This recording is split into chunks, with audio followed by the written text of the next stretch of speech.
Christ United Methodist Church, and I was asked by Cora to comment today on how women from the civil rights movement,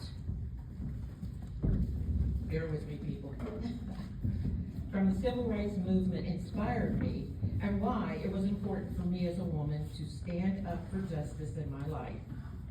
She said to mention obstacles and opportunities.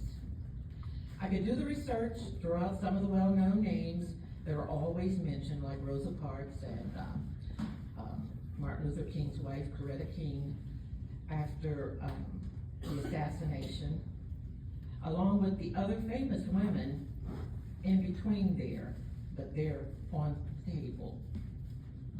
I'm not going to expound on the famous women of the movement when there's only one woman who back during that time had the most impact on why I do justice today.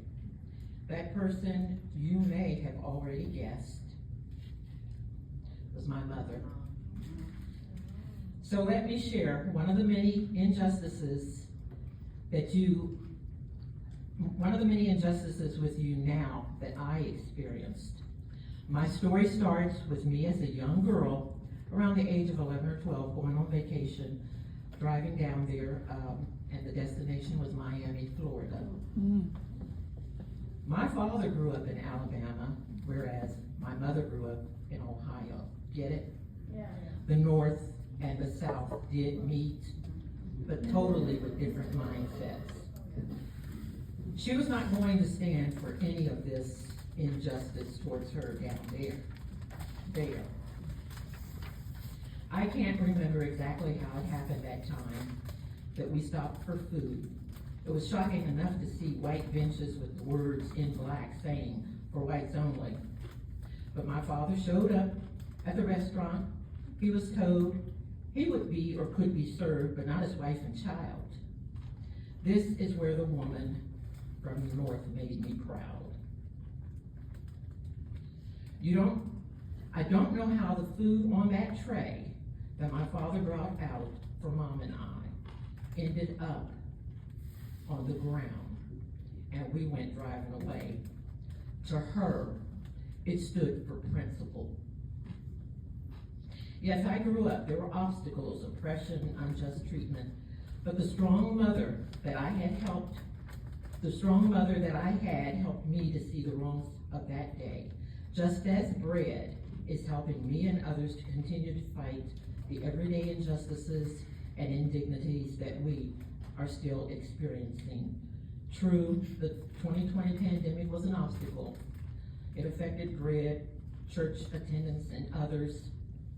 But the most prevalent obstacle that comes to my mind is not the pandemic, COVID, but the disease of the mind pandemic regarding racial prejudice. It is still as pervasive as ever, and especially during these times of political unrest. So let's continue to do our part on this great holiday, remembering the Reverend Dr. Martin Luther King, and let's work harder to keep hope alive and work harder for justice. And in closing my story, I'd like to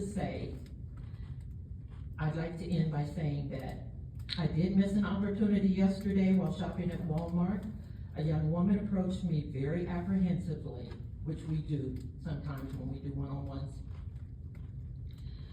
But nonetheless, she conquered her fear and asked if I would study the Bible with her. I told her that I'm in a Bible group at my church, but thank you anyway. That was a chance to possibly make a justice recruit, to schedule a one-on-one and build a new relationship. With that mistake on my part, I do regret. I want to say that starting today, don't miss any opportunities for your one-on-ones when we all have stories in common, but we don't know it if we don't converse with each other. And now, my next person.